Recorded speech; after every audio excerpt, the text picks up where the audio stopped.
तो गाइस आज की एडवांस इंग्लिश स्ट्रक्चर डे 63 की लेसन में हम लोग कुछ नए नए सेंटेंसेस सीखने वाले हैं। तो चलिए सबसे पहले यहाँ पे सेंटेंसेस जान लेते हैं, सेंटेंस क्या है और उसके बाद इसे ट्रांसलेट करने के लिए कौन सा स्ट्रक्चर यूज करना है वो भी इस वीडियो में हम लोग जान लेंगे। ठीक है, तो चलिए सबसे पहले देख लेते हैं सेंटेंसेस क्या क्या है। किस रास्ते से बाइक आ रही है?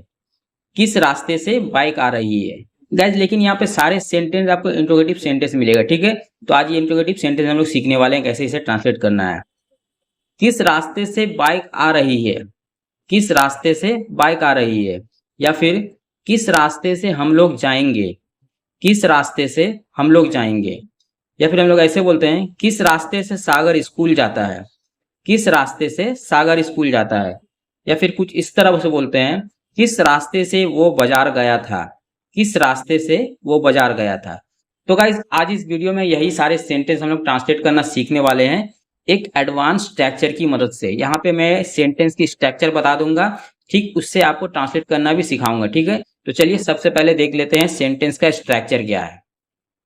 तो देखिए गाइज यहाँ पे स्क्रीन पे आपको दिख रहा है, सबसे पहले आपको लिखना है from which way. From which वे जिसका मतलब होता है किस रास्ते से।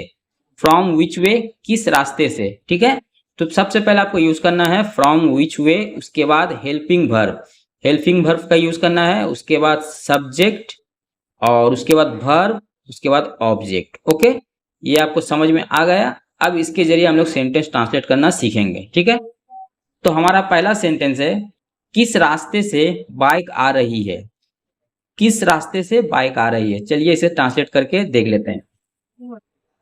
फ्रॉम विच वे।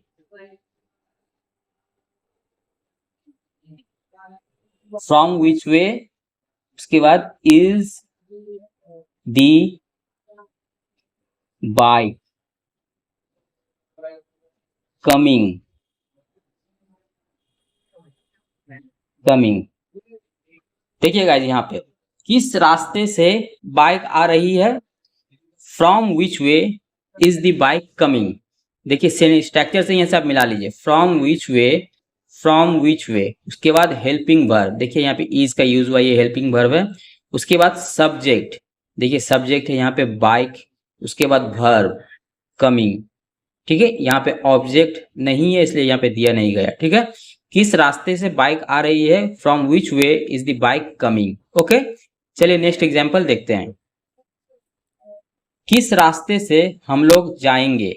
किस रास्ते से हम लोग जाएंगे, चलिए इसे भी लिख लेते हैं।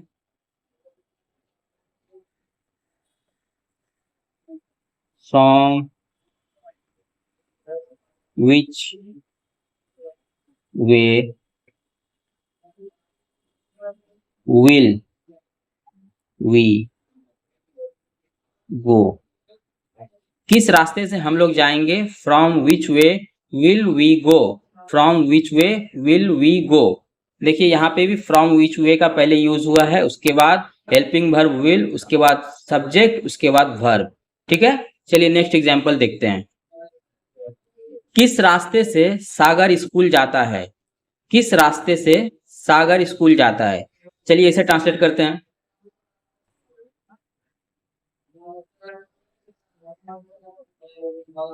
फ्रॉम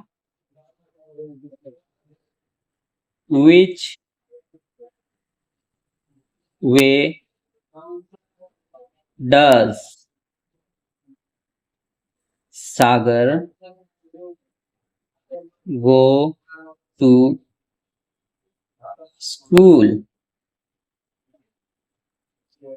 किस रास्ते से सागर स्कूल जाता है, from which way does Sagar go to school. From which way does Sagar go to school. देखिए यहाँ पे फ्रॉम विच वे का पहले यूज हुआ है, उसके बाद डज, देखिए हेल्पिंग वर्ब, यहाँ पे हेल्पिंग वर्ब यूज हुआ डज, उसके बाद सब्जेक्ट सागर, उसके बाद वर्ब, और यहाँ पे ऑब्जेक्ट, इसमें ऑब्जेक्ट है इसलिए यहाँ पे ऑब्जेक्ट का यूज किया गया है। ठीक है, किस रास्ते से सागर स्कूल जाता है, from which way does Sagar go to school. Okay, चलिए नेक्स्ट एग्जाम्पल देखते हैं।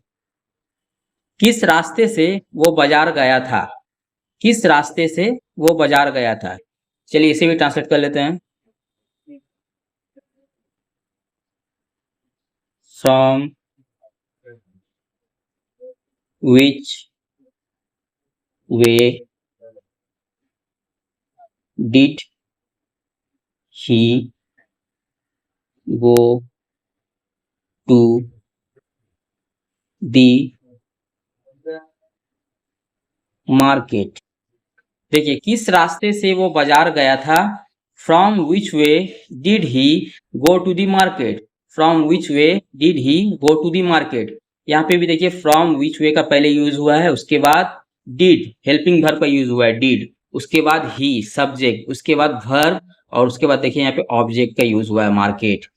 तो ये दो सारे सेंटेंस में, ये दो जो सेंटेंस है इसमें ऑब्जेक्ट था, इसलिए यहाँ पे ऑब्जेक्ट का यूज हुआ है। ठीक है, तो गाइज उम्मीद करते हैं आपको समझ में आ गया होगा फ्रॉम विच वे से सेंटेंस कैसे ट्रांसलेट करना है। ठीक है, तो गाइज आपको क्या करना है, मेरे कमेंट बॉक्स में सेम यही फ्रॉम विच वे से आपको एक सेंटेंस बनाना है और मेरे कमेंट बॉक्स में लिखना है। ठीक है, मैं वहां पे आपको देखूंगा आप सेंटेंस कैसे बनाए हैं। अगर सेंटेंस परफेक्ट रहा तो ठीक है, नहीं तो उसे मैं करेक्शन कर दूंगा। ठीक है, तो गाइज मिलते हैं किसी और नए से एडवांस स्ट्रक्चर के साथ, तब तक के लिए अलविदा।